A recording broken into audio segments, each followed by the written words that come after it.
శ్రీ మహాగణాధిపతయే నమః. ఓం శ్రీ మహాసరస్వత్యై నమః. ఓం శ్రీ గురుభ్యో నమః. హరి ఓం. ఓం గణానాం త్వా గణపతిగుం హవామహే కవిం కవీనాముపమశ్రవస్తమం జ్యేష్ఠరాజం బ్రహ్మణాం బ్రహ్మణస్పద ఆనశృణ్వన్మోతిభిः सीदसादनम्. ఓం ప్రణో దేవీ సరస్వతి వాజేభిర్వాజినీవతి ధీనామభిత్రియవతు. ఓం నారాయణం పద్మభువం వసిష్ఠం శక్తిం చ తత్పుత్రపరాశరం చ వ్యాసం శుకం గౌడపదం మహాంతం గోవిందయోగీంద్రమథాస్య శిష్యం శ్రీశంకరాచార్యమథాస్య పద్మపాదం చ హస్తామలకం చ శిష్యం తం త్రోటకం వార్తికకారమన్యానస్మద్గురూన్ సంతతమానతోస్మి.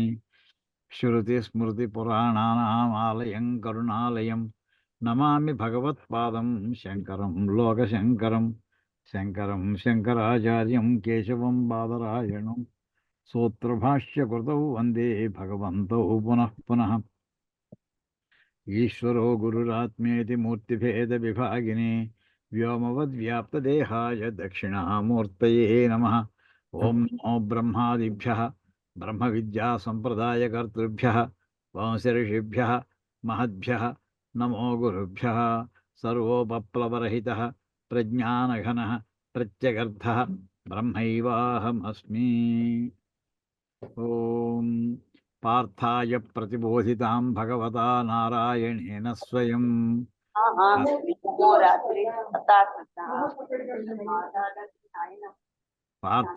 ఓం పార్థాయ ప్రతిబోధితాం భగవతా నారాయణేన స్వయం వ్యాసేన గ్రథితాం పురాణమునినా మధ్యే మహాభారతం అద్వైతామృతవర్షిణీం భగవతీమష్టాదశాధ్యాయినీం అంబ త్వామనుసందధామి భగవద్గీతే భవద్వేషిణీం. నమోऽस्तु ते व्यास विशालबुद्धे फुल्लारविन्दायत पत्रनेत्र येन त्वया भारततैलपूर्णः प्रज्वालितो ज्ञानमयप्रदीपः. प्रपन्नपारिजाताय स्तोत्रवेत्रैकपाणये ज्ञानमुद्राय कृष्णाय गीतामृतदुहे नमः. वाचकः प्रणवो यस्य क्रीडावस्त्वखिलं जगत् श्रुतिराज्ञा वपुर्ज्ञानं तं वन्दे देवकीसुतं. सर्वोपनिषदो गावो दोग्धा गोपालनन्दनः पार्थो वत्सः सुधीर्भोक्ता दुग्धं गीतामृतं महतु. वसुदेवसुतं देवं कंसचाणूरमर्दनं देवकी परमानन्दं कृष्णं वन्दे जगद्गुरुं. भीष्मद्रोणतटा जयद्रथजला गान्धारनीलोत्पला शल्यग्राहवती कृपेण वहिनी कर्णेन वेलाकुला. अश्वत्थाम विकर्णघोरमकरा दुर्योधनावर्तिनी सोत्तीर्णा खलु पाण्डवैरणनदी कैवर्तके केशवे. पाराशर्यवचः सरोजममलं गीतार्थगन्धोत्कटं नानाख्यानककेसरं हरिकथा सद्भानुना बोधितं. लोके सज्जनषट्पदैरहरः पेपीयमानं मुदा भूयाद्भारतपङ्कजं कलिमलप्रध्वंसि न श्रेयसे. మూకం కరోతి వాచాలం పంగుం లంఘయతే గిరిం యత్కృపాతమహం వందే పరమానందమాధవం. యం బ్రహ్మా వరుణేంద్రరుద్రమరుతస్తున్వంతి దివ్యైస్తవైః వేదైः సాంగపదక్రమోపనిషదైర్గాయంతి యం సామగాః. ధ్యానావస్థితతద్గతేన మనసా పశ్యంతి యం యోగినః యస్యాంతం న విదుః సురాసురగణా దేవాయ తస్మై నమః. ఓం గురుర్బ్రహ్మ గురుర్విష్ణు గురుర్దేవో మహేశ్వరః గురుః సాక్షాత్ పరబ్రహ్మ తస్మై శ్రీ గురవే నమః.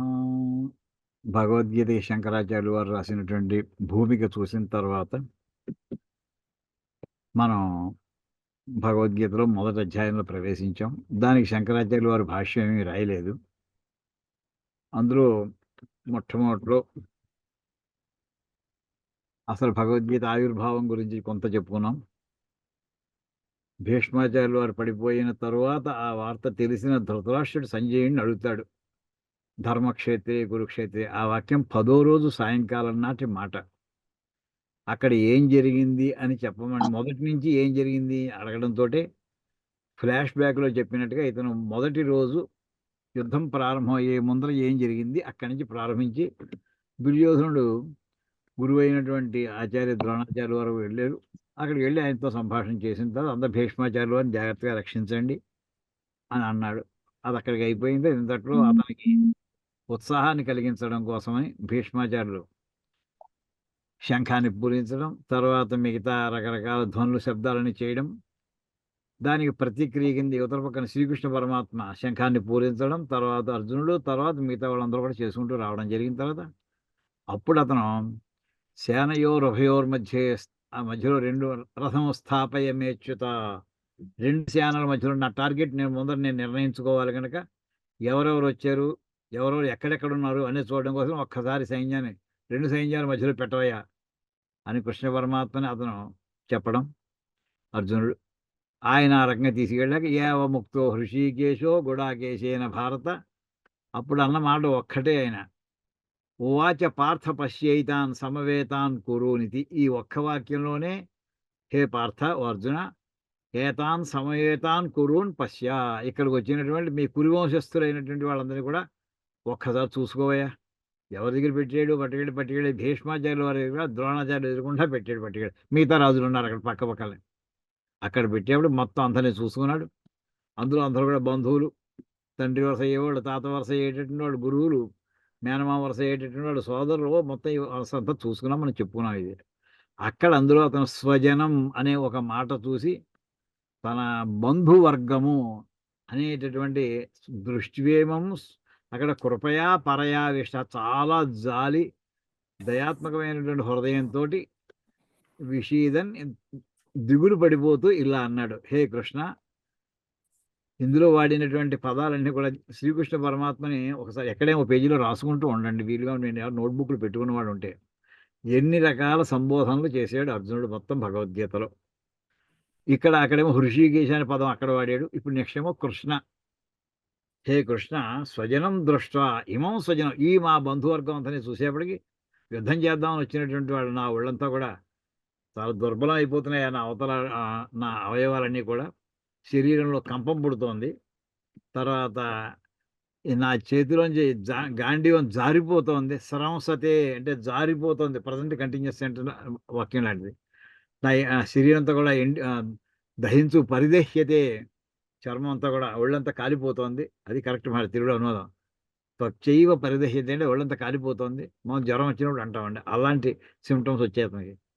నజశక్త్యో, నేను అలా నుంచోలేకపోతున్నాను, కూర్చోలేకపోతున్నాను. అవస్థాతం అంటే స్థిరంగా ఒక పొజిషన్లో ఉండడం, అంటే కూర్చోవడం కానీ నుంచోవడం కానీ ఏది చేయలేకపోతున్నాను.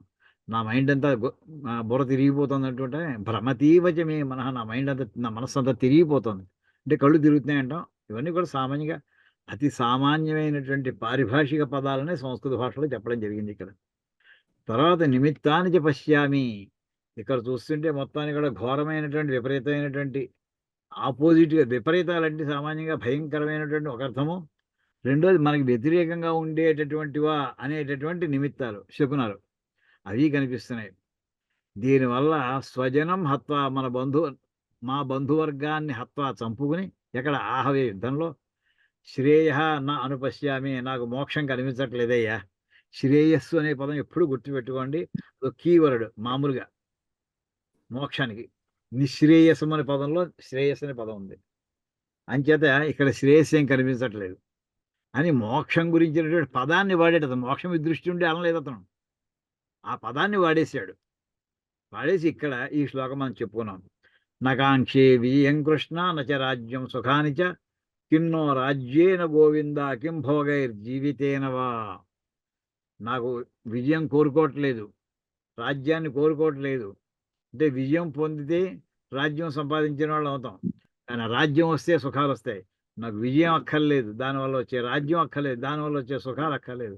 ఎందుకయ్యా ఇవన్నీ? ఇక్కడ మళ్ళీ గోవింద, కిన్నో రాజ్యేన గోవింద, హే గోవింద, గుర్తుపెట్టుకోండి.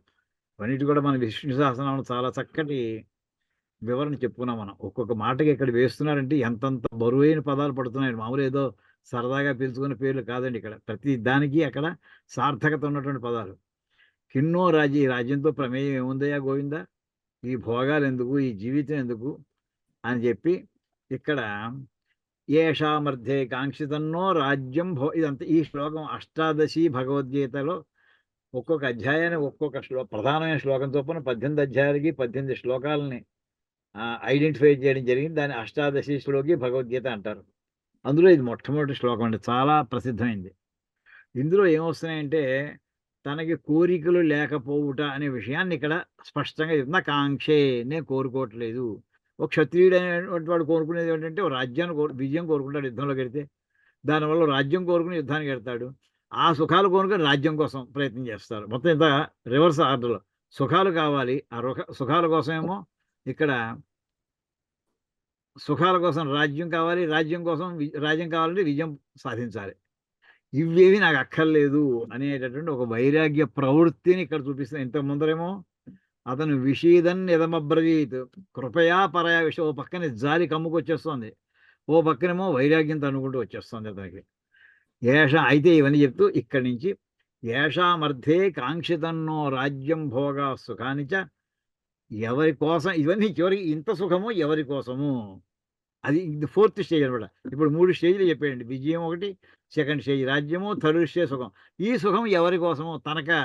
కాదు. తన పిల్లలకి, తన మనవలకి లేదా తన పాండవులకు సంబంధించినటువంటి ఏషామర్థే కాంక్షితన్నః రాజ్యం వరుస చూడండి. రాజ్యం భోగా సుఖాని చ ఈ రాజ్యము, భోగాలు, సుఖాలు ఎవరి కోసం అయితే మేము కాంక్షించుకోవడం జరిగిందో తయిమే అవస్థితాః యుద్ధే ప్రాణంస్త్యక్త్వా ధనాని చ ప్రాణాలకు తెగించి వాళ్ళంతా కూడా ఇక్కడ ధనాన్ని అన్ని కూడా వదులుకుని యుద్ధరంగంలో వచ్చి నుంచున్నారయ్యా. ఎవరి కోసమే చివరికి ఇంత చేసి ఆచార్య ఇంకా వాళ్ళే కాదు, పిల్లలే కాదు.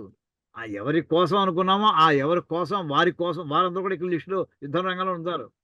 యుధామన్యు సాత్విక అయిపోయి అభిమన్యుడు, ద్రౌపదేయుడు వీళ్ళంతా వాళ్ళ కోసం ఈ ఆస్తి అంతా సంపాదించాలి. ఆచార్య, పితర ఇంకా వీళ్ళు కాకుండగా అంటే ఆస్తిని పంచుకునే వాళ్ళే కాకుండగా నా మిత్రవర్గం, నా గౌరవనీయ వర్గంను. ఆచార్యులు, తండ్రి వరుస వాళ్ళు, పుత్రులు, పితామహులు, మాతులు, మేనమామలు, మామగారులు, పౌత్రులు, బావమరుదులు, ఇంకా మిగతా బంధువర్గం అంతా కూడా ఇక్కడ వచ్చి నుంచున్నారు. వీళ్ళంతా ఎలా వచ్చారు? ప్రాణాశ్చక్త్వా ప్రాణాలను వదిలిపెట్టేసి వచ్చారు ఇక్కడికి. అని ఇంతలాగా మొత్తం బంధువర్గం పేరున వాళ్ళ బంధువు ఏమవుతారో అన్ని కూడా పేర్లు లిస్ట్ అంతా చెప్పుకొని మొత్తం అందులో కూరుకుపోయాడు అర్జునుడు. అందుచేత ఏంటంటే ఇప్పుడు ఇది ఎటువంటిది? ఇతనికి వచ్చినటువంటి దుఃఖం ఎటువంటిది? ఇతనికి వచ్చిన వైరాగ్యం ఎటువంటిది? ఇతని వైరాగ్యం లౌకికమైన ప్రయోజనం కోసం వచ్చినటువంటిది. అలౌకికమైన ప్రయోజనం కోసం వచ్చింది కాదు ఇతని వైరాగ్యం. ఏం చేత తన కొడుకులకి, తన మనవలకి ఇద్దాం అనుకుంటున్నా వాళ్ళు ప్రాణాలు వదిలేస్తున్నారు. అందుచేత నాకు యుద్ధం వద్దు. అంటే ఏమైందనమాట, ఇది తనకు పరమ ప్రయోజనమైనటువంటి మోక్షస్థితి కావాలని అతని భావం మాట అక్కడ రావట్లేదు. రెండోది పరయా కృపయా విష్ట ఎవరి మీద జాలి? లోకం మీద, లోకక్షేమం మీద, తన బంధువర్గం మీద, స్వజనం. అంటే ఇదంతా కలిపితే మొత్తం దాన్ని చిన్న మాటలో మోహం అనేటటువంటి మాటతోటి ఇక్కడ కృష్ణ పరమాత్మ మొత్తం అంతా కలిపి ఒక్క మాటలో కవర్ చేస్తారండి. ఇంకా ఇతను కంటిన్యూ చేస్తున్నాడు అర్జునుడు. ఏతాన్నహంతుమిచ్చామి ఘనతోపి మధుసూదన అతి త్రైలోక్య రాజ్యస్య హేతోః కిన్ను మహీకృతే. అందుచేత వీళ్ళని నేను చంపడానికి ఇష్టపడట్లేదయ్యా. నన్ను వాళ్ళు చంపినా పర్వాలేదు. ఘనతోపి అంటే వాళ్ళ చేత కొట్టబడిన వాడిని, వాళ్ళ చేత చంపబడినటువంటి వాడిని అయినప్పటికీ నేను మాత్రం వాళ్ళు చంపాలనుకోవట్లేదు. అసలు ఆ ముల్లోకాధిపత్యం మాత్రం ఇస్తే ఏమిటయ్యా నాకేమిటి? త్రైలోక్య రాజ్యస్య త్రైలోక్యం అంటే ముల్లోకాలు త్రిలోకాధిపత్యం ఇచ్చినా కానీ నాకు అక్కర్లేదయ్యా అంటూ ఇక్కడ చెప్తూ ఇక్కడ మళ్ళీ మధుసూదన అనే పదం వాడాడండి. ఇక్కడ ఇంతవరకు వచ్చిన పదాలు చూడండి. నువ్వైతే ఈ మధుసూదన అంటే మధు అనేటటువంటి రాక్షసుడిని చంపినవాడు. ఏమండి? తర్వాత జనార్దన అనే పదం ఒకటి వాడాడండి. తర్వాత గోవింద అనే పదం వాడాడండి. ఈ గోవింద పదం కంటే కూడా ఇక్కడ చూడండి వెంటనే వస్తుంది తర్వాత వాక్యం. నిహత్య ధార్తరాష్ట్రాన్న కాప్రీతి స్యాత్ జనార్దన పాపమేవ ఆశ్రయేదస్మాన్ హత్వా ఏతాన్ ఆతతాయినః. ఇక్కడ చూడండి, ఓ జనార్దన, ఈ ధార్తరాష్ట్రుల్ని నహ ధార్తరాష్ట్రాన్నః మా ధృతరాష్ట్రుని యొక్క నహ అంటే మమ మే ఆవయోహను అస్మాకం నహ అస్మత్ శబ్దం షష్ఠీ విభక్తి బహువచనం. మా యొక్క ఈ ధృతరాష్ట్రుని పిల్లలైనటువంటి వీళ్ళని చంపితే ఏం ప్రీతి కలుగుతుందయ్యా? పాపమే వస్తుందంతే. అంటే బంధువులు పెదనాన్న కొడుకుని చంపితే ఏమొస్తుందంటే పాపం వస్తుందంతే. పాపమేవ ఆశ్రయేదస్మాన్ హత్వా ఏతాన్ ఇక్కడ మాత్రం సరి అయిన మాట వాడాడండి.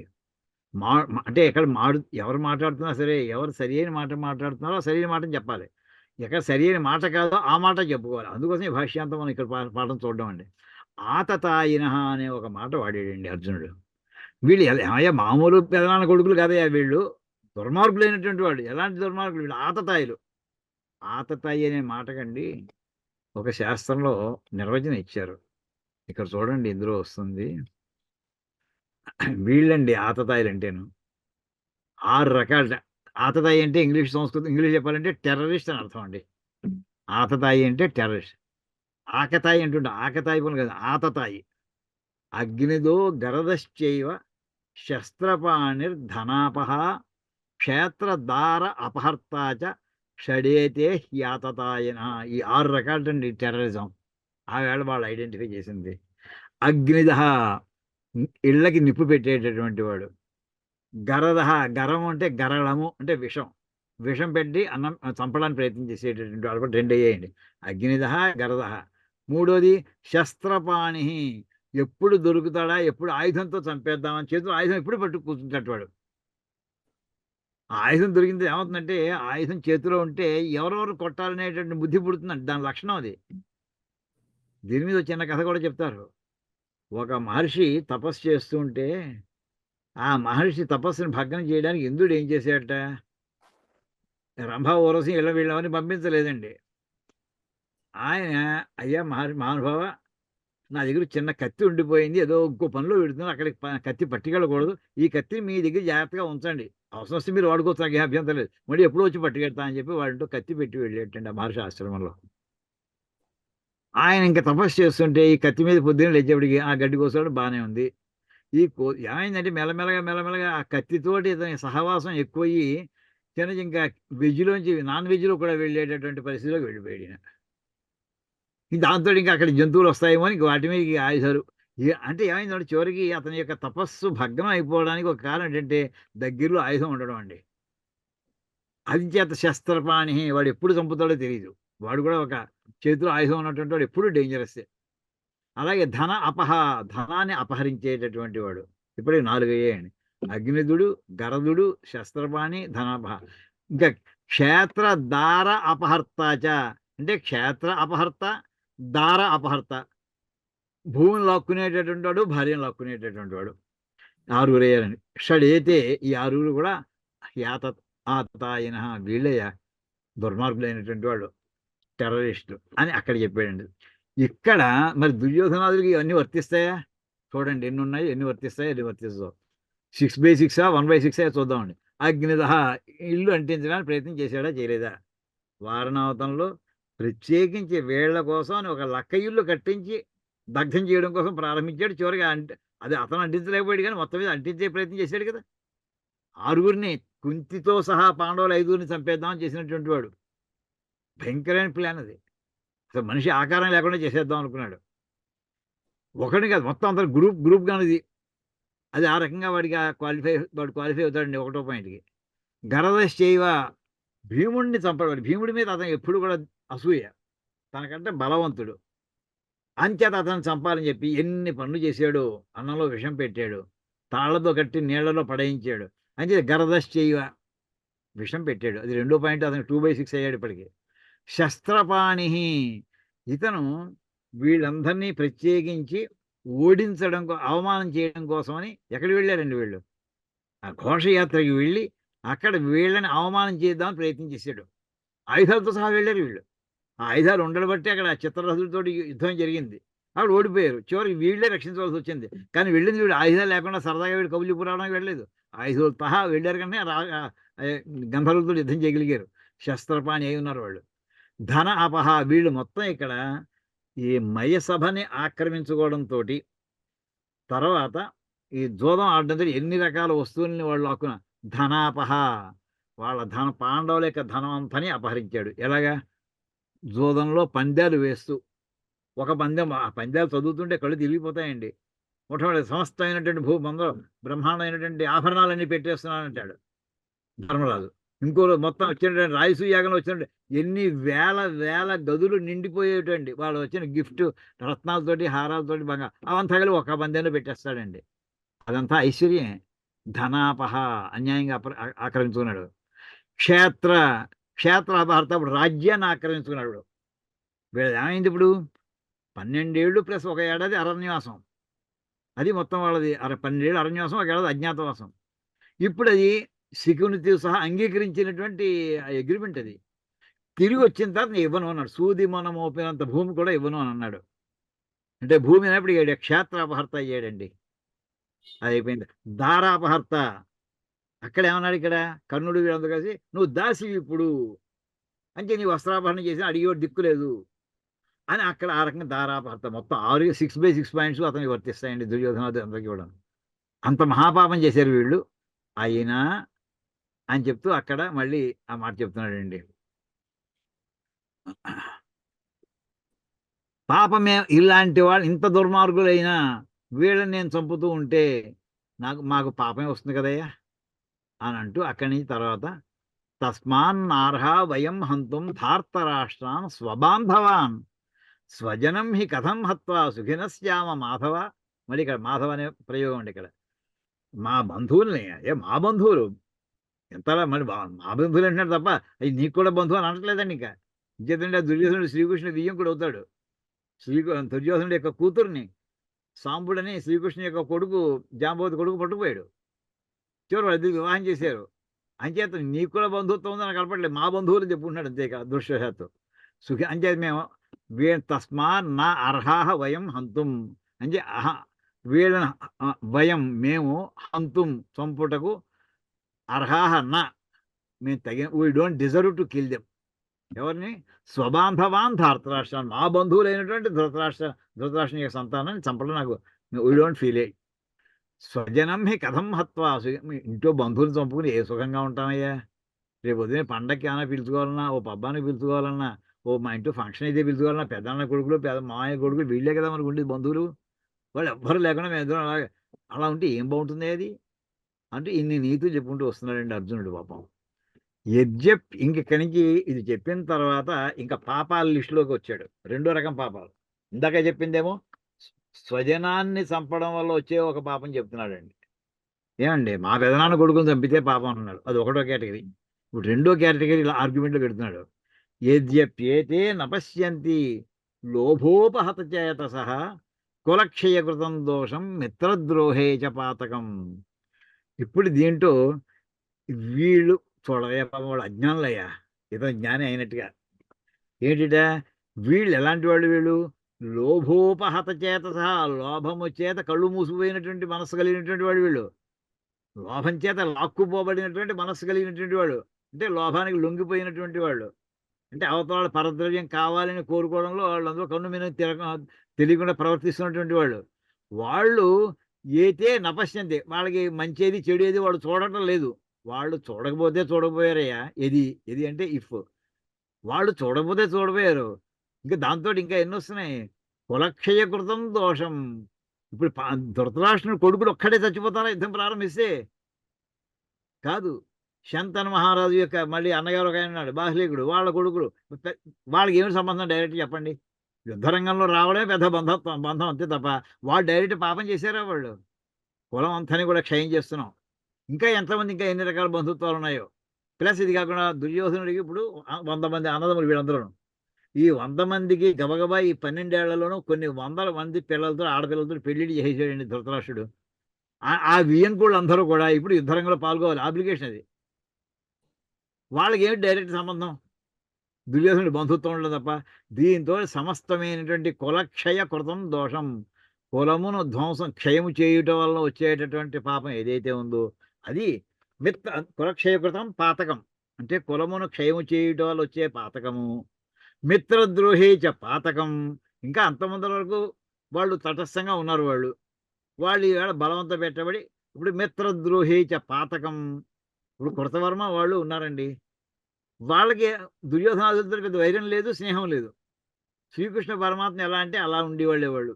కానీ దుర్యోధనుడు వెళ్ళి వాళ్ళని అడగడంతో శ్రీకృష్ణ నాకు కూడా మాకు సహాయం చేయవయ్యా అయితే నేను ఓ పక్కన ఉంటారు, 10,000 మంది నారాయణ సైన్యం ఓ పక్కన ఉంటారు.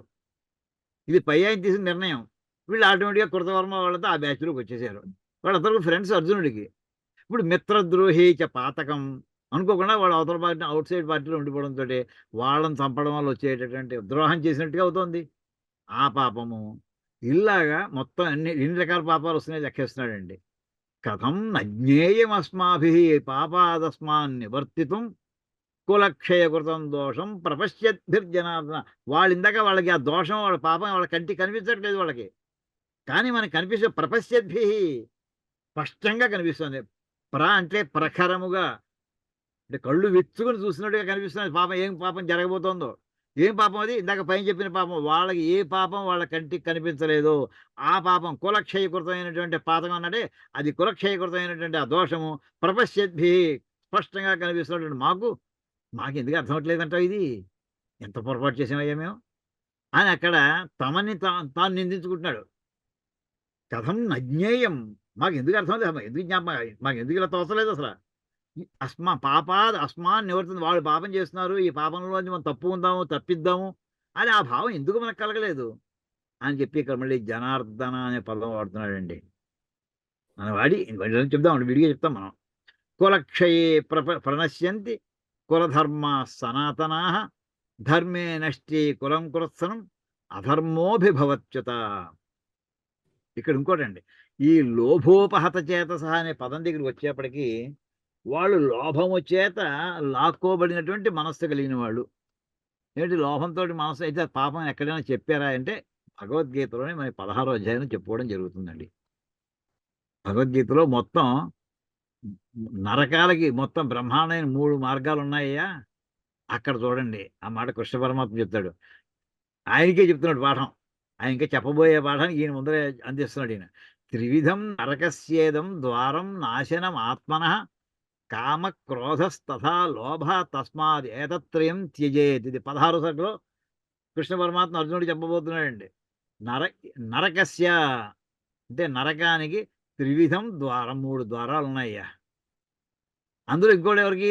ఆత్మనః తనకి నరకం. ఏమండి?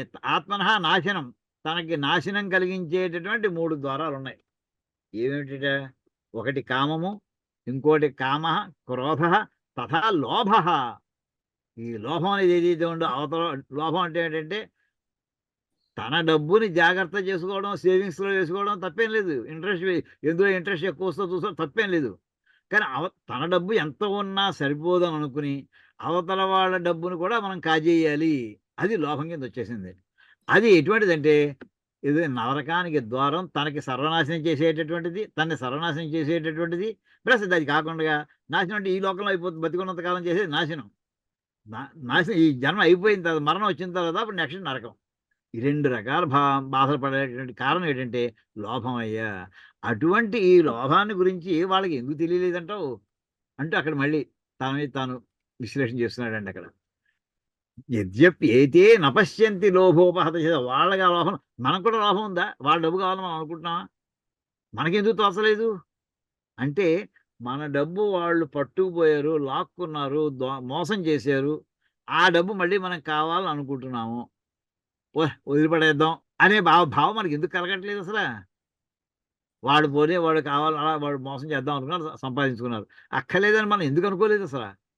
అనంటూ ఇంకా ఆర్గ్యుమెంట్ బిల్డప్ చేస్తున్నాడండి. ఇక్కడ కులక్షయం చేసే పాపం ఏమిటయ్యా? వంశంలో ఉన్న బంధువులు పెద్దవాళ్ళందరిని చంపడం అనేది పాపం. కానీ దాన్ని ఎక్కడెక్కడ తీసుకెళ్తున్నాడు ఇంకాను? ధర్మహాని జరుగుతుందని అక్కడ ఇంకో ఆర్గ్యుమెంట్ అండి. కులక్షయే ప్రణశ్యంతి కులధర్మాः సనాతనాః ధర్మే నష్టే కులం కృత్సనం అధర్మోభిభవత్యుత. అధర్మాభిభవాత్ కృష్ణ ప్రదుష్యంతి కులస్త్రియః స్త్రీషు దుష్టాసు వార్ష్ణేయ జాయతే వర్ణసంకరః. ఎంతో ఒకదానికి ఒకటి ఆర్గ్యుమెంట్ బిల్డప్ అండి. సంకరో నరకాయైవ కులఘ్నానాం కులస్య చ పతంతి పితరో హ్యేషాం లుప్త పిండోదక క్రియాః దోషైరేతైః కులఘ్నానాం వర్ణసంకర కారకైః ఉత్సాద్యంతే జాతి ధర్మాః కులధర్మాశ్చ శాశ్వతాః. అంటే ఏంటంటే ఈ కులక్షయము వల్ల వచ్చే పాపాలు, కాన్సిక్వెన్షియల్ ఎఫెక్ట్స్ అవి ఏంటంటే చివరికి జాతి ధర్మములు, కులధర్మం శాశ్వతమైనటువంటి కులధర్మములు, జాతి ధర్మములు ఉత్సాదంతే వినశ్యంతే నశిస్తాయి. ఇదండి ఇంత మాట చెప్పడానికి ఎలాగా ఒక్కొక్కటి వరుసగా దాన్ని బిల్డప్ చేస్తున్నానండి. కులక్షయే ఎప్పుడైతే ఇంట్లో పెద్దవాళ్ళందరూ చచ్చిపోయారో, చంపడం జరిగిందో ఈ కౌరవ వంశంలో.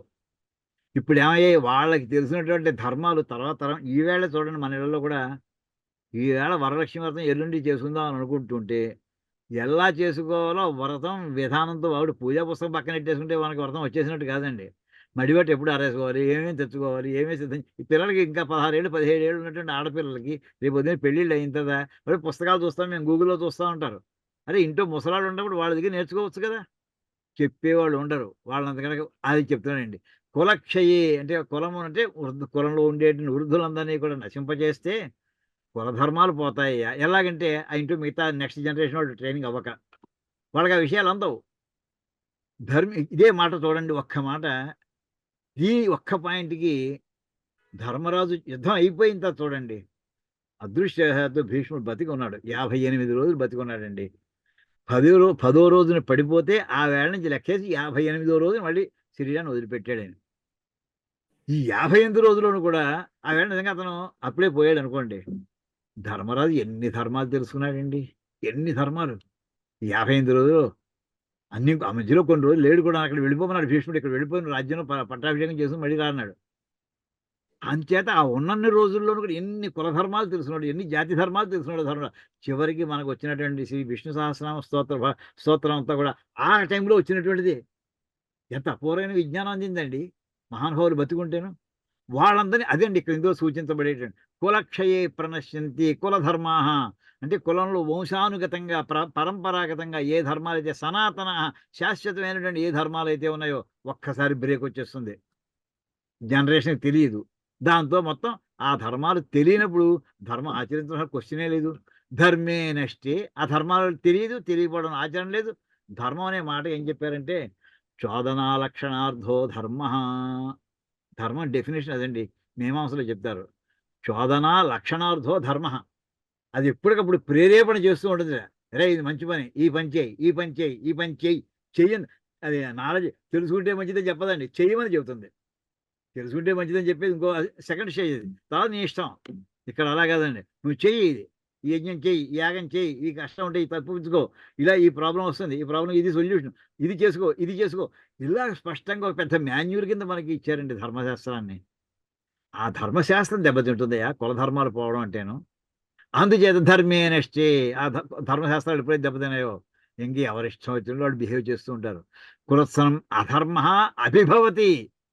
అధర్మం వ్యాప్తి చెందుతుందయ్యా. ఈ మాటే అధర్మం ఇదే మాట ఎక్కడ మనకొచ్చిందో జ్ఞాపకం ఉందండి? భూమికలో శంకరాచార్య వారు రెండో పేజీ టాప్‌లో చెప్పారాయన. ఒక్కసారి చూడండి. ఒక్కసారి మళ్ళీ వెనక్కి వెళ్దాం. ఏం పెద్ద కష్టం ఏం లేదు మనకి వెళ్ళడానికి. అందులో వెళితే మొట్టమొదటే కనిపిస్తుంది మనకి. ఇక్కడ చూడండి. రెండో పేజీది. ఇక్కడ చూడండి. దీర్ఘేణ కాలేన అంటే ముందర ఇగో 2 వెనకాల పేజీలో మనకి జ్ఞాపకం ఉంది కదా! ఈ శ్లోకం చెప్పుకున్నాం. నారాయణ పరో వ్యక్తాత్ చెప్పుకున్నాం. అందులో లోకాలు చెప్పినాం. అక్కడ 2 రకాల ధర్మాలు చెప్పడం జరిగింది. మొదటిదేమో ప్రవృత్తి ధర్మానికేమో ఈ మరీచ్యాది మహర్షుల్ని, నివృత్తి ధర్మానికేమో సనక సనందనాదుల్ని అలాగా ఈ రకంగా ద్విధో హి వేదోక్తో ధర్మః.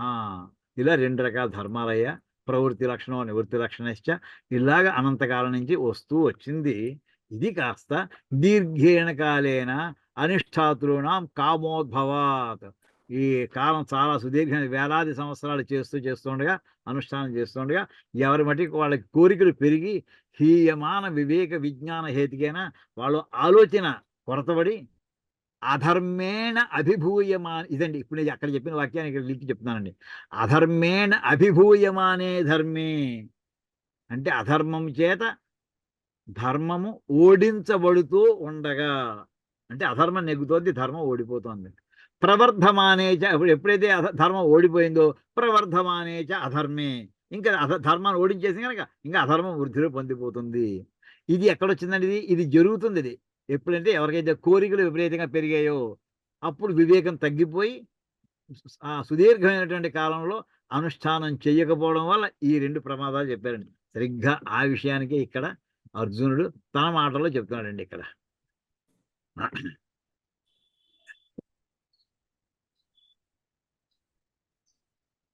కులక్షయే ప్రపశ్యంతి కులధర్మా సనాతనా. సనాతన ధర్మాలు అంటే అవి అక్కడ మహర్షులకి శ్రీ మహావిష్ణువు నుంచి వచ్చినటువంటి ధర్మాలన్నీ కూడా ఆ ప్రవృత్తి నివృత్తి లక్షణాలు ఏవైతే అవి కులధర్మములు. అవి పోతే అధర్మ అభిభవతి. ఇప్పుడు అక్కడ చెప్పాం కదండి, అధర్మం వృద్ధి పొందుతున్నాయ్యా. ఇంకా అధర్మం వృద్ధి పొందితే ఇంకా ఏమవుతుంది, ఇంకా డీటెయిల్స్ ఇస్తున్నాడండి. అధర్మం పెరిగింది, అధర్మం పెరిగిందంటే ఏమిటి జరిగింది? అధర్మం ఇప్పుడు చూడండి, యుద్ధంలో మగవాళ్ళందరూ యుద్ధానికి వచ్చారు. ఎవరో కొంతమంది ఇంకా ఆ అవయవాలు సగం సగం శిథిలమైన వాళ్ళు, వెనక్కి వెళ్ళిపోయిన వాళ్ళు, పారిపోయిన వాళ్ళు కొంతమంది ఉంటారు. ఎన్ని లక్షల మందిలో, ఇన్ని కోట్ల మందిలో కొంతమంది ఉండొచ్చు. అక్కడ ఏమైందంటే మేల్ ఫిమేల్ పర్సంటేజ్ రేషియో 1:1 ఉండదు. ఏదో 1:100, 1:1000 అయిపోతుంది. అధర్మాభిభవాత్ కృష్ణ ప్రదుష్యంతి కుల స్త్రీయ. ఆ సహజమైనటువంటి కోరికలు ఎప్పుడైతే ఉండిపోయాయో వాళ్ళకి మగవాడు తక్కువ అయ్యేప్పటికి, దాంతో అధర్మ అభిభవం అయ్యేప్పటికి కుల స్త్రీలందరూ కూడా దోష భూయిష్ఠలు అవుతారు, దోషం చేసిన వాళ్ళు అవుతారు. ఏం చేత? వాళ్ళ ఆలోచనలు మార్పులు వస్తాయి. శరీరం యొక్క లక్షణం అది, వయస్సు యొక్క లక్షణం. స్త్రీసు దుష్టాసు వార్ష్ణేయ జాయతే వర్ణ సంగ్రహ. ఇంకెవరితో పడితో వాడు వెళ్ళే ప్రగాయిందంటే, హే వార్ష్ణేయ, వృష్ణి వంశంలో పుట్టినటువంటి ఓ మహానుభావ, ఓ కృష్ణ. ఇది ఒక సంబోధన అండి. స్త్రీసు దుష్టాసు, ఇంకా స్త్రీ ఇళ్లలో ధర్మము నిలబడుతోందంటే స్త్రీల వల్లనే ధర్మం నిలబడుతుందండి. వాళ్ళు అధర్మానికి వెళ్ళారు, ఇంకా ఇంక చెప్పక్కర్లేదు. ఇంకా స్త్రీలు ధర్మాన్ని నిలబెడతారు అనే మాట మనకి ఎక్కడ వచ్చిందో జ్ఞాపకం ఉందండి. మనం చెప్పుకున్నాం, అది యక్ష ప్రశ్నలో చెప్పుకున్నామండి. యక్ష ప్రశ్నల్లో అక్కడ యక్షుడు ధర్మరాజుని అడిగినటువంటి ప్రశ్నల్లో ఒక ప్రశ్న అండి, ఏమయ్యా, చతుర్విధ ఫలాలు చెప్తూ ధర్మార్థ కామ మోక్షాలనే 4 ఉన్నాయి కదా, ఈ మోక్షం సంగతి పక్కన పెట్టేసేసు, అదే సన్యాసం సంబంధించింది కనుక మిగతా ఈ సంసారం వరకు ఉండేటటువంటి బ్రహ్మచారులకి, గృహస్థులకి, వానప్రస్థులకి ఈ ధర్మార్థ కామములు 3 ఉన్నాయి కదా. ఈ మూడిట్లోనూ కూడా ఈ మూడిటి లక్షణం ఎటువంటిదంటే, ఒక్కొక్కడికి ఈ మూడిటి గురించి మాట్లాడుతున్నామండి, మోక్షం గురించి మాట్లాడట్లేదు. ఒక్కొక్క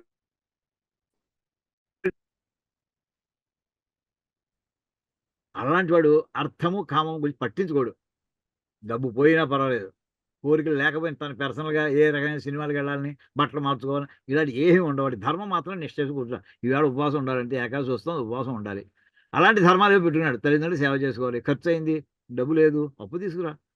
డబ్బుకి వెనకాడు, ఖర్చు దేనికోవాలంటే తండ్రి ధర్మం కోసం అని చెప్పి.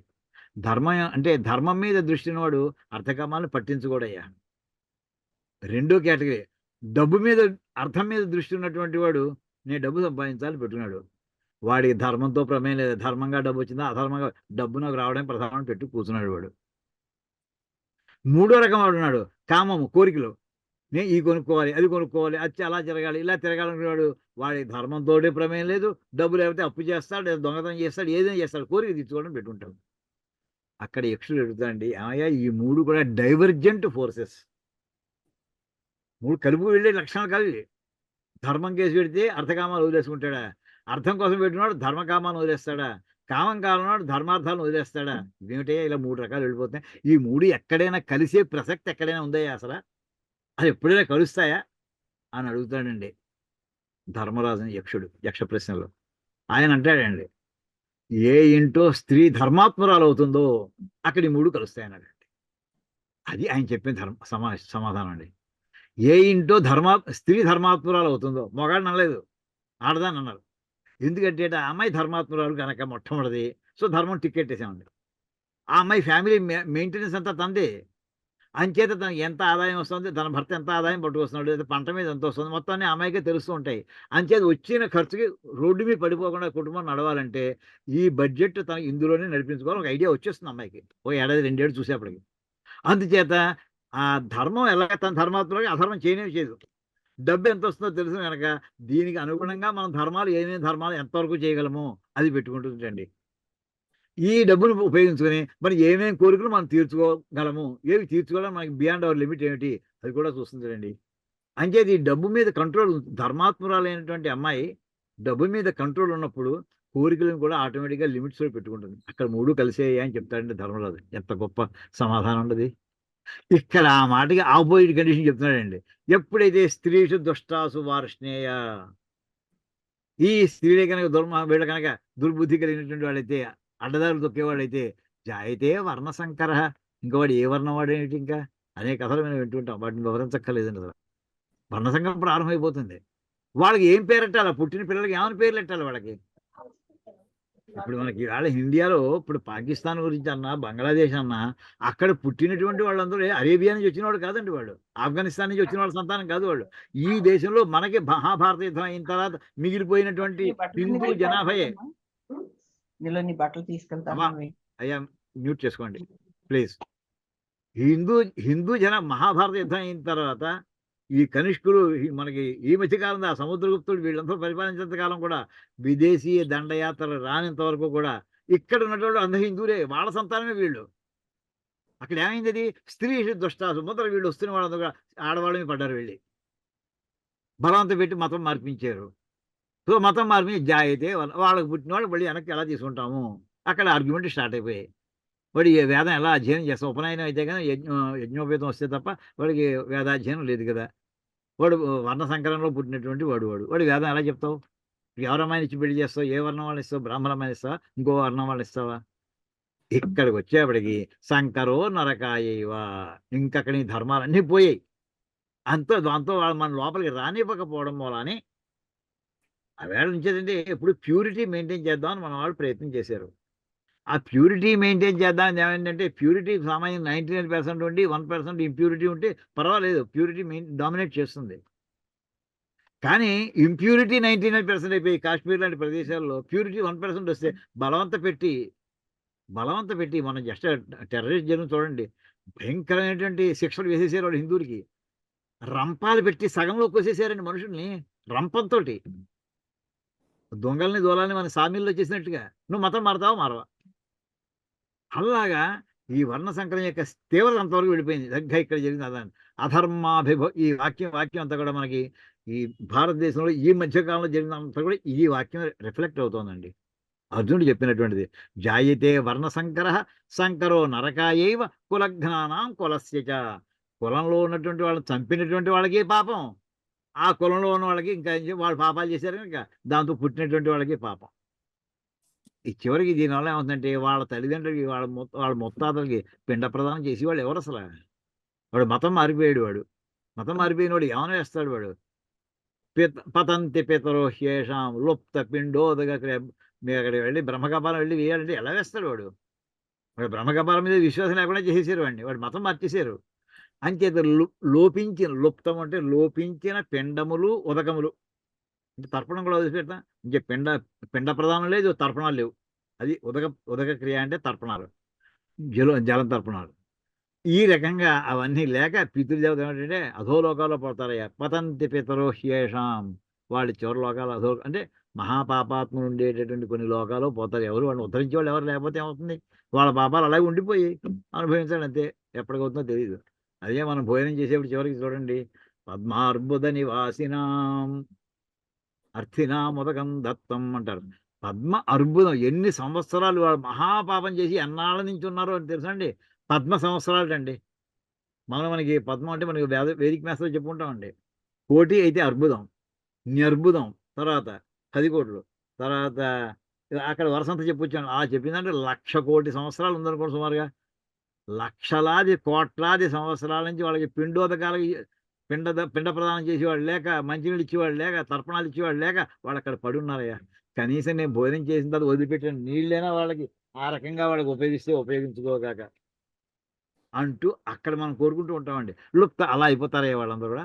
అందుచేత దోషైరేతై కులఘ్నానాం వర్ణ సంకరకారకై ఉత్సాద్యంతే జాతి ధర్మా కులధర్మాశ్చ శాశ్వతా. అందుచేత ఇదంతా ఎక్కడి నుంచి స్టార్ట్ అయింది? మేము ఇవాళ యుద్ధరంగంలో మొత్తం ఈ సైనికులందరినీ చంపడంతో ప్రారంభమవుతుందయ్యా. ఆ సైనికులు ఎవరు పరాయి వాళ్ళు కాదు, నా వాళ్ళు, నా జనం, స్వజనం. అంచేత ఈ ఏతై దోషై, ఈ దోషముల చేత అంటే ఇన్ని దోషములు పితృదేవతలు. అంటే ఇప్పుడు ఏమైందంటే ఆర్గ్యుమెంటు, సుఖాలు రాజ్యం అక్కర్లేదు, తర్వాత సుఖాలు అక్కర్లేదు. ఏం చేత ఇవన్నీ ఎవరి కోసం కావాలన్నా మా మనవలు మా మునివాళ్ళు ఉంటే వాళ్ళందరూ పోతున్నారు వాళ్ళు. ఇంకెవరి కోసం అయ్యా ఇది అని ఒక ఆర్గ్యుమెంట్ బిల్డప్ చేశాడు. ఇంట్లో పెద్దవాళ్ళు పోతారు, దానివల్ల కులధర్మాలన్నీ కూడా తెలియకుండా పోతాయి.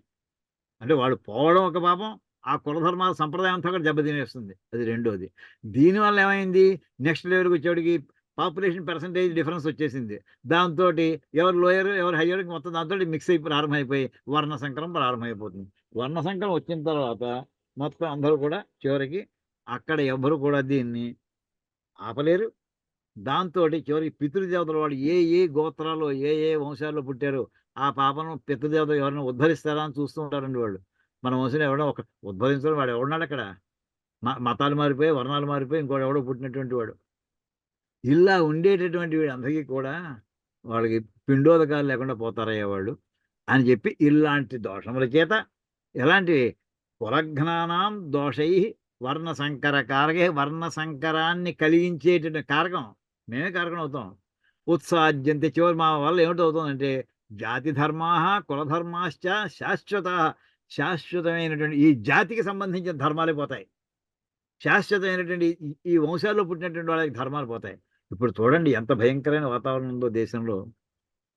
19 మన ఇండిపెండెన్స్ వచ్చేవాడికి 47 లేదా 50 అనుకోండి, ఇండిపెండెన్స్ మరి రిపబ్లిక్ అయ్యేప్పటికి ఆ వేళ పర్సంటేజ్ ఎంత, హిందూస్ ఎంత, మిగతా రిలీజియన్స్ ఎంత, ఈ వేళ ఎంత అయిపోయారు వాళ్ళు, ఎంతమంది?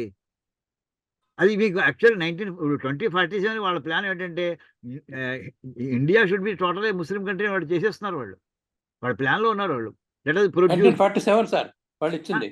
1947కి వాళ్ళకి రేపు 2047 కి వాళ్ళే పవర్ లోకి వస్తారట. అయిపోవాలని చెప్పాడు. వాళ్ళు ప్లాన్ లో పెడుతున్నారు, వాళ్ళు ప్లాన్ లో పెడుతున్నారు అంతే. మనం ఫ్యామిలీ ప్లానింగ్ మనకి వర్తింపజేశారు. వాళ్ళు కావట్లేదు. 70 ఏళ్లలో జరిగిన ఎంత ద్రోహాతి ద్రోహం జరిగిందంటే ఇవంతా జరిగింది, భయంకరమైనటువంటి ద్రోహం. దీనివల్ల ఏమైందంటే జాతి ధర్మములన్నీ పోతాయి. ఈ హిందువులు మీ పుష్కరాలు వస్తే స్నానానికి వెళ్ళి వాళ్ళు ఉంటారా? ఏం భయంకర ఊహించలేదు. ఈవేళ కూడా అక్కడ చూడండి, కోనసీమలో వెళ్ళి గుళ్ళో ఆంజనేయ స్వామి గుళ్ళో ప్రసాదం తీసుకుని ఆ వీధిని పెడుతుంటే అక్కడ ఎవరికైతే అమ్మ మేము పుచ్చుకోమండి ఈ ప్రసాదం, మేము మతం పుచ్చుకున్నాం, అంటే ఆంజనేయ స్వామి ప్రసాదం అక్కడ వాళ్ళే కోనసీమలో వాళ్ళు వెళ్ళి సౌదీ అరేబియా నుంచి వచ్చారా లేదా కన్వర్ట్ చేస్తారండి, అయిపోయింది అది. ఇప్పటికే మన కళ్ళెదురుకుండా చూస్తున్నామండి ఏ ధర్మాలు అయితే అర్జునుడు విషాదంలో చెప్పుకుంటూ వచ్చాడో. అంటే అతని కాంటెక్స్ట్ వేరు, కానీ అందులో జరిగినటువంటి వాస్తవాలే చెప్తున్నాయి. అయితే తనకి అప్లికబుల్గా వచ్చేప్పుడు ఎక్కడ దెబ్బతిన్నాడో, తను ఎందుకు మరి భగవద్గీత ఆ కాంటెక్స్ట్ వేరు. ఇక్కడ జరిగినటువంటి వాస్తవం అయితే అతను చెప్పింది యుద్ధం వస్తే జరిగేది ఇది భీభత్సం అంతా ఇది అని చెప్పి ఇక్కడ యుద్ధం ఇదో రకమైన యుద్ధం అండి. అంటే జన పాపులేషన్ ఎక్స్ప్లోజన్ ఆఫ్ పాపులేషన్ అని ఆ రకమైన బాంబు పేర్చి ఇక్కడ ఈ దేశం యొక్క జాతి ధర్మాలు కుల ధర్మాలు మార్చిపడేస్తున్నారు వీళ్ళు. తర్వాత ఇప్పుడు దీనివల్ల జరిగేది ఏంటంటే ఉత్సన్న కుల ధర్మాణం మనుష్యాణం జనార్దన నరకే నియతం వాస భవతి చనుశుశ్రమ.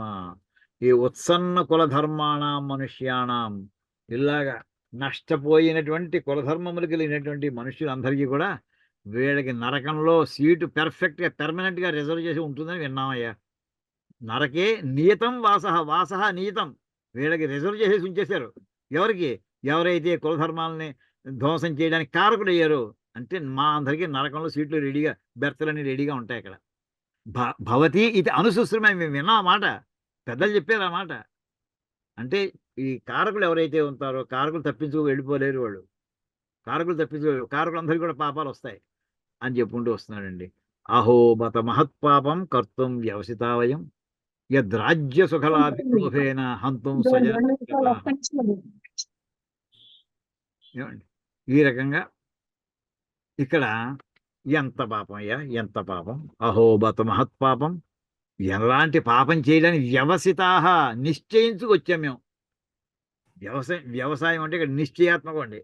వ్యవసితులు అంటే నిశ్చయంగా యుద్ధం చేద్దామని వచ్చాం. ఇంతవరకు సంధి వరకు కూడా యుద్ధం చేద్దామా వద్దా, వాళ్ళు కొంత భూమి ఇచ్చినా 5 ఊళ్ళు ఇచ్చినా ఏవో రకరకాలు అనుకున్నాం. ఇప్పుడేం లేదు, ఇంకా అవన్నీ వదిలేసాం, అయిపోయి ఆర్గ్యుమెంట్స్ అయిపోయి డెసిషన్కి వచ్చేసాం. ఏమిటి దేనికోసం అంటే యుద్ధం చేద్దామని వచ్చేసాం. యుద్ధం చేస్తే వచ్చింది ఏంటంటే ఈ మహాపాపం చేద్దామని నిర్ణయించుకు వచ్చాము. అది దాని అర్థం ఏంటంటే మహాపాపం చేయడానికి నిర్ణయించుకు వచ్చేసాం మేము. ఎందుకయ్యా చివరికి బేసిక్ రీజన్ ఏంటి? రాజ్య సుఖ లోభేన. ఇందాక మనం చెప్పుకున్నామండి, పాయింట్ 1, 2, 3 చెప్పుకున్నామండి. మొట్టమొదటి విజయం, ఆ విజయం వస్తే రాజ్యం వస్తే, రాజ్యం వస్తే సుఖం వస్తుంది. వాటి అన్నిటి కారణం ఏంటంటే లోభం. అదే పాయింట్స్ మళ్ళీ రిపీట్ చేసానండి. ఆ రాజ్యం కావాలని, రాజ్యం వల్ల సుఖం వస్తుందని, ఇవన్నీ నాకు ఈ భూమి అంతా నాకు దక్కాలని. ఇప్పుడు వాళ్ళని చంపితే వాళ్ళ భూమి కూడా తనకు వస్తుంది కదా. అర్ధరాజ్యంతో దుర్యోధనుడికి వచ్చిన రాజ్యం ఏదైతే అది మాకు కూడా వస్తుంది ఇప్పుడు. అది కూడా మేము లోభంతో కోరుకున్నట్టు అయిపోయింది. ఇది విజయం వల్ల. ఈ రకంగా స్వజనం హంతుం ఉద్యత, ఈ కోరికలతోటి, ఈ లోభ బుద్ధితోటి మేము స్వజనమైనటువంటి మా బంధువర్గం అంతా కూడా హంతుం ఉద్యత, చంపడానికి కత్తి చేత్తో పట్టుకుని కత్తి ఎత్తి వచ్చాం. ఉద్యత, ఉత్తంటే పైకి, కత్తి పైకట్టుకుని ప్రయత్నంతో వచ్చాం మేము అని చెప్పి ఇక్కడ అతను అంటాడు. యది మాం అప్రతీకారం అశస్త్రం శస్త్రపాణయ ధార్తరాష్ట్రారణే హన్యు తన్మే క్షేమతరం భవేత్. ఇంకా అలాంటి వాడు నాకు ఇంత ఆలోచన కలిగి ఇంత ఆలోచన చేశానయ్యా నేను. నువ్వు వింటున్నావు కదా హే జనార్దన. ఇప్పుడు నేను వాళ్ళు నా మీద బాణం వేసినా కానీ ప్రతీకారం అంటే ఏంటి? వాడు బాణం వేస్తే వీడే బాణం వేసేయడం, వాడు వేయకుండానే బాణం వేయడం. యుద్ధంలో వచ్చింది కదా అది, ఎవడు ముందు వేస్తే వాడిది అప్పర్ హ్యాండ్ అవుతుంది. అప్రతీకారం వాడు వేసినా కానీ నేనేం చేయదలుచుకోలేదు. నేను ధనుసు కింద పడేస్తున్నాను, గాంధీవం జారిపోతుంది, గాంధీవం స్రవంసతే. ఇంకా గాంధీవం లేకపోతే ఇంక చేతిలో బాణాలు ఏమిటి? ఇంకా అశస్త్రం, చేతిలో ఏ రకమైనటువంటి ఆయుధం లేనటువంటి, ఎదురు తిరగనటువంటి, అప్రతీకారం ఎదురు తిరగనటువంటి నన్ను వాళ్ళు ఎలాంటి వాడు? చేతిలో శస్త్రాలు పట్టుకున్నటువంటి శస్త్రపాణయ, పాణియందు చేతుల యందు ఆయుధములు కలిగినటువంటి ధార్తరాష్ట్ర, ధృతరాష్ట్రుని యొక్క సంతానమైనటువంటి వాళ్ళందరూ కూడా రణే హన్యు, రణే ఏది హన్యు, ఏది ఇక్కడ పట్టుకొచ్చారండి. యుద్ధంలో ఏది హన్యు, నన్ను కనుక చంపితే తన్మే క్షేమతరం భవేత్, అది నాకు చాలా మంచిది అవుతుందయ్యా. ఏమండి ఈ రకంగా ఇలాగ ఇతను ఎంత బాగా బాధపడిపోతూ చెప్పుకుంటూ వచ్చాడు. ఏవం ఉక్త్వా అర్జున సంఖ్యే రథోపస్థ ఉపావిశతు విసృజ్య సశరం చాపం శోక సంవిఘ్న మానస. అంచేత శోకముతోటి లగ్నమైపోయినటువంటి మనస్సు, వికలమైపోయినటువంటి శోకముతోటి వికలమైపోయినటువంటి మనస్సు కలిగినటువంటి అర్జునుడు ఎక్కడున్నాడు? రథోపస్థ, రథంలో ఉంచోవాలి, లేదు వదిలేసి సీట్లో కూర్చున్నాడు అంతే. ఉపస్థ కూర్చున్నాడు, ఉపావిశతు ఆ సీట్లో కూర్చున్నాడు అంతే. అతను ఏం చేసి చిత్రంగా ధనుసు పట్టు కూర్చోలేదు. సశరం చాపం, చాపం విసృజ్య, ధనుసును వదిలేశాడు, గాంధీవాన్ని వదిలేశాడు. ఆ గాంధీవంలో ఎక్కుపెట్టిన బాణం కూడా ఉంది, ఇంకా తాడు ఇప్పేసాడు లేదు తెలియదు అంతే తప్ప. సశరం, ఆ ధనుస్సుని బాణాన్ని విసృజ్య విడిచిపెట్టి ఇంకా అతను సింహాసన తన సీట్లో తను కూర్చున్నాడు. ఇదండి ఎలాగే ఎంచేత శోక సంవిఘ్న మానస, శోకంతో చాలా వికలమైపోయినటువంటి మనస్సు కలిగినటువంటి వాడు. ఆ రకంగా ఇది శ్రీ మహాభారతే శతసాహస్ర్యాం సంహితాయాం వైయాసిక్యాం భీష్మ పర్వణి శ్రీమద్భగవద్గీతాసు ఉపనిషత్సు బ్రహ్మ విద్యాయాం యోగశాస్త్రే శ్రీకృష్ణార్జున సంవాదే అర్జున విషాదయోగో నామ ప్రథమోధ్యాయ. ఇక్కడ చూడండి, శ్రీ మహాభారతే అంటే ఇప్పుడు ఈ పార్టీ ఏమిటైందంటే ప్రథమోధ్యాయం అయింది. మనకి సత్యనారాయణ చేసిన ప్రథమోధ్యాయ సమాప్త అంటుంటాం, కొబ్బరికాయ కొట్టేస్తుంటాం. ఇక్కడ చూడండి, దీనికి ఆ ప్రథమోధ్యాయానికి ఎన్ని విశేషణాలు వేశారు. ఎటువంటి వెనక నుంచి చూడండి, ప్రథమోధ్యాయ. ఇంకోటి సమాప్త అని రాయకూడదుటండి. ఎప్పుడు కూడా అధ్యాయ సమాప్త అంటుంటాం మనం, ప్రథమోధ్యాయ. అలాగే చండీ సప్తశతి చదివాడు ప్రథమోధ్యాయ అన్నాలప, అధ్యాయ సమాప్త అని మాట అనకూడదుట, అది అమంగళకరంట. అందుకోసమే ప్రథమోధ్యాయ అయిపోయిందని మనకు తెలుస్తుంది. అయిపోయింది సమాప్తం రాయచ్చు, లేదు రాయకూడదు, అమంగళం అయ్యా, తర్వాత ఇంకేదో రాబోతోంది, అది శుభమైంది కావచ్చేమో అందుకోసం. అయితే ఈ అధ్యాయం పేరేమిటయ్యా? అర్జున విషాద యోగ నామ.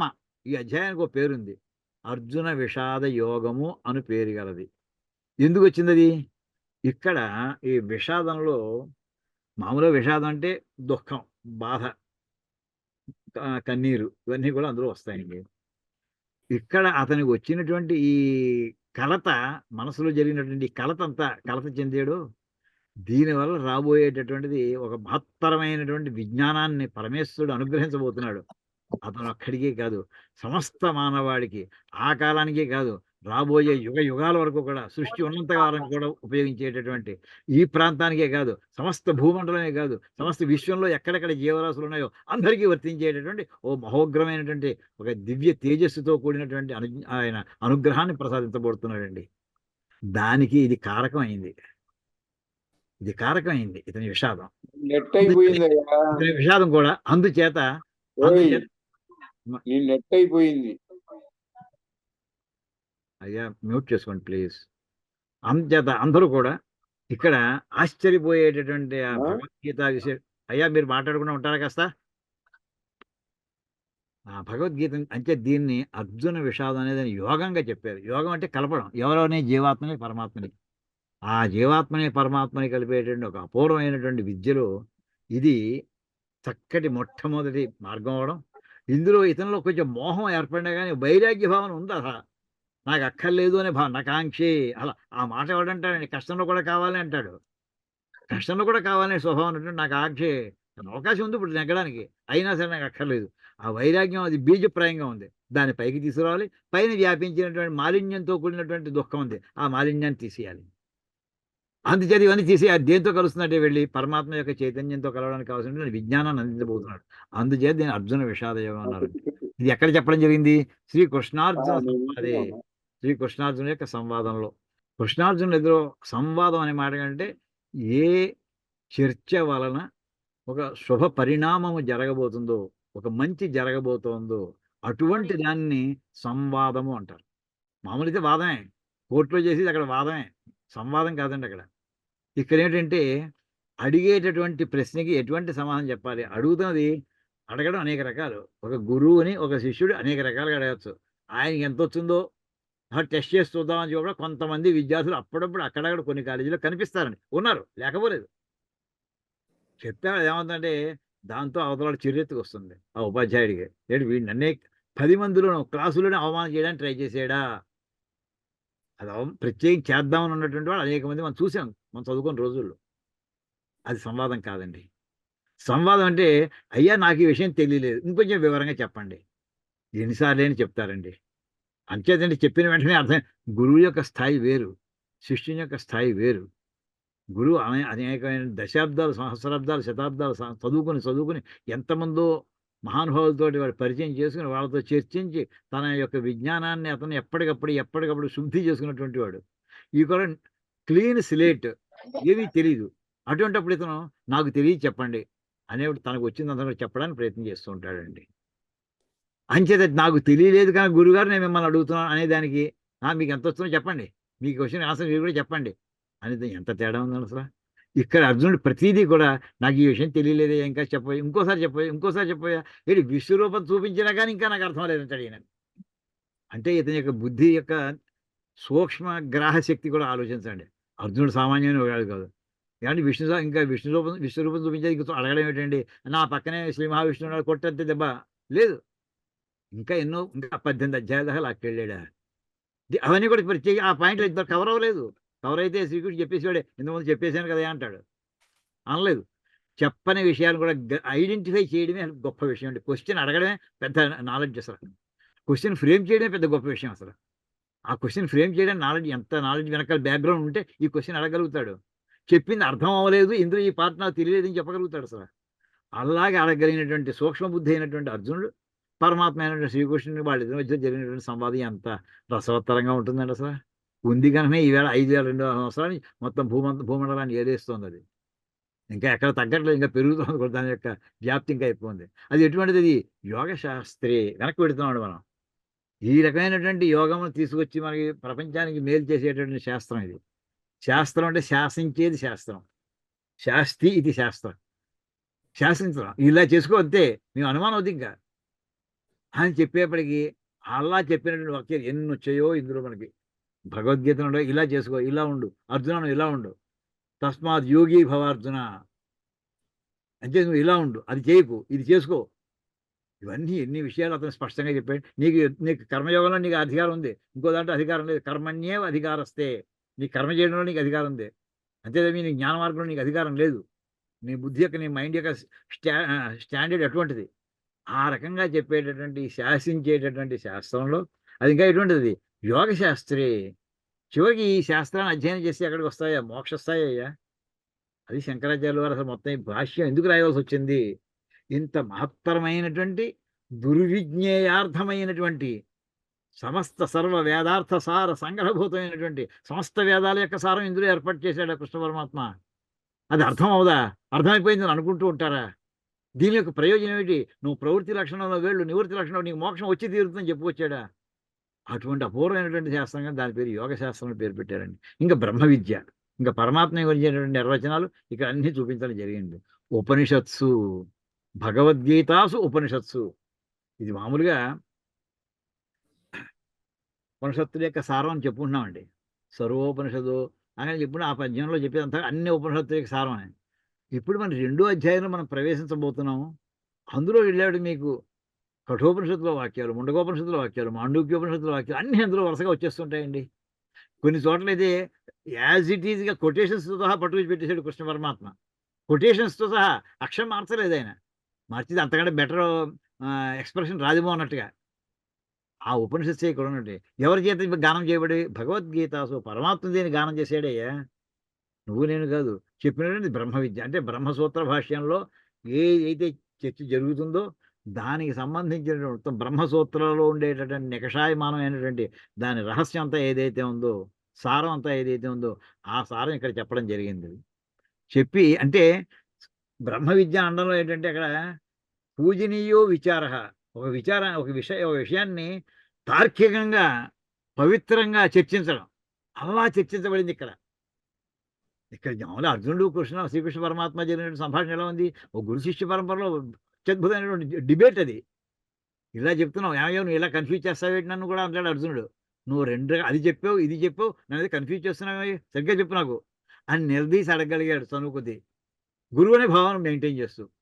ఈ రకంగా పరమాత్మ చేత చెప్పినటువంటి ఈ గ్రంథం అంతా కూడా ఎక్కడిది? భీష్మ పర్వని, ఈ మహాభారతంలో ఉండేటువంటి భీష్మ పర్వంలోది. ఈ భీష్మ పర్వం ఎక్కడిదయ్యా? వైయాసిక్యాం సంహితాయాం శతసహస్రికాయాం. అంటే వైయాసికం అంటే వ్యాసుని చేత రచించబడిన దాని పేరు వైయాసిక్యము అని పేరండి. ఇప్పుడు దశరథుని యొక్క కొడుకు దాశరథి అని అన్నట్టుగా వ్యాసుని చేత రచితము, వ్యాసునికి సంబంధించినది అనేది వైయాసిక్యము అవుతుంది.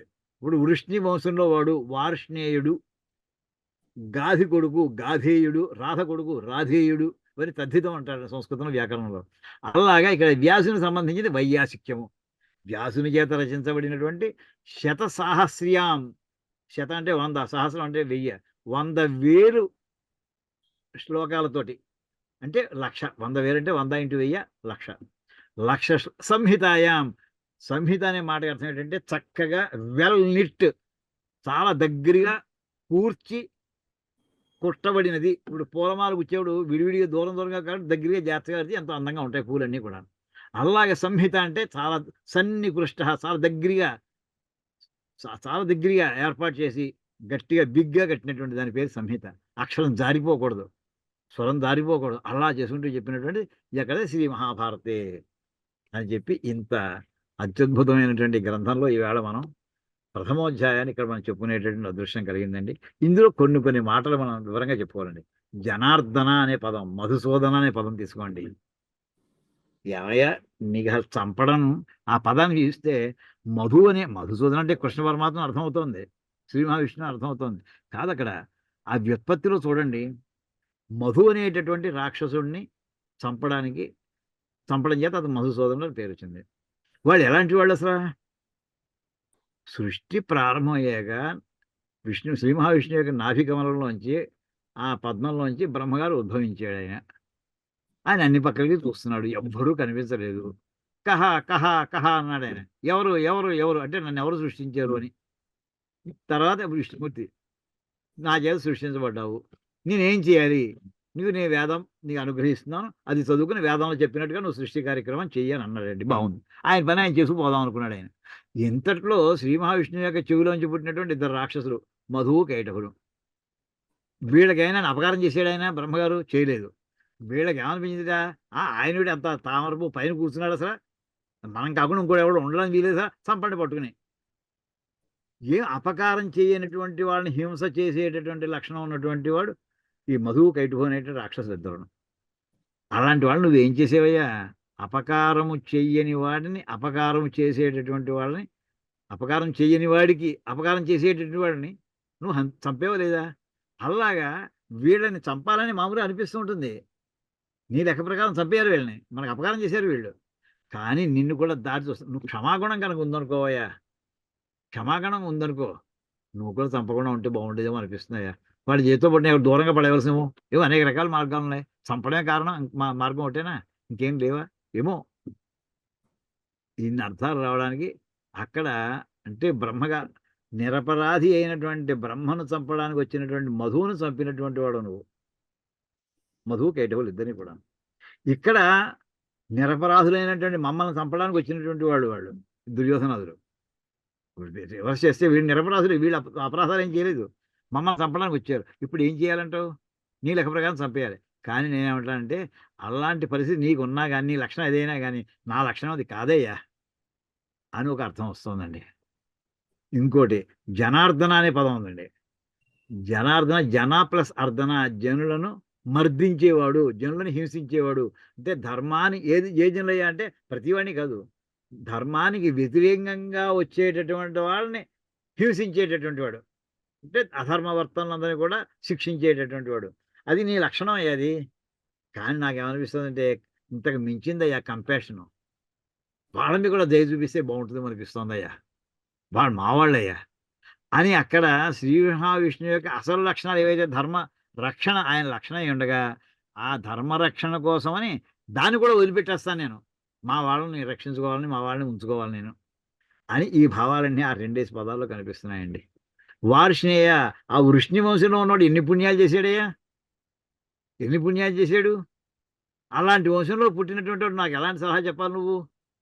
అయితే సరే నేను వెళ్ళి మళ్ళీ చెప్పొస్తానులే, అర్జునుని కొట్టేయండి అయ్యా, అలా నువ్వు చెప్తే బాగుంటుందేమో అనేటటువంటి అర్థం కూడా అందులో స్ఫురిస్తుందేమో. ఇవన్నీ కూడా మన విపరీతమైన అర్థాలండి ఇవి.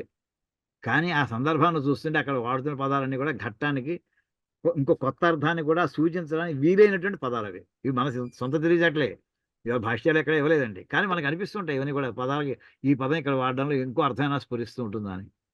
ఈ రకంగా ఉన్నటువంటి దాంట్లో మనం ఈవేళ ప్రథమ అధ్యాయం కంప్లీట్ చేసుకున్నామండి. తర్వాత మనం ద్వితీయోధ్యాయం, మన తర్వాత అసలు ఘట్టంలోకి మళ్ళీ వారం మనం ప్రారంభిస్తాం. గురుగారు, ఈ కృష్ణుడి నామాలన్నీ అవలేదమ్మా, ఆపండి కాసేపు. ఓం కాయేన వాచ మనసేంద్రియైర్వా బుద్ధ్యాత్మనా వా ప్రకృతి స్వభావాత్ కరోమి యజ్జత్ సకలం పరస్మై నారాయణాయేతి సమర్పయామి. హరి ఓం తత్సత్. బ్రహ్మార్పణమస్తు. శ్రీ సీతారామార్పణమస్తు. ఓం తత్సత్.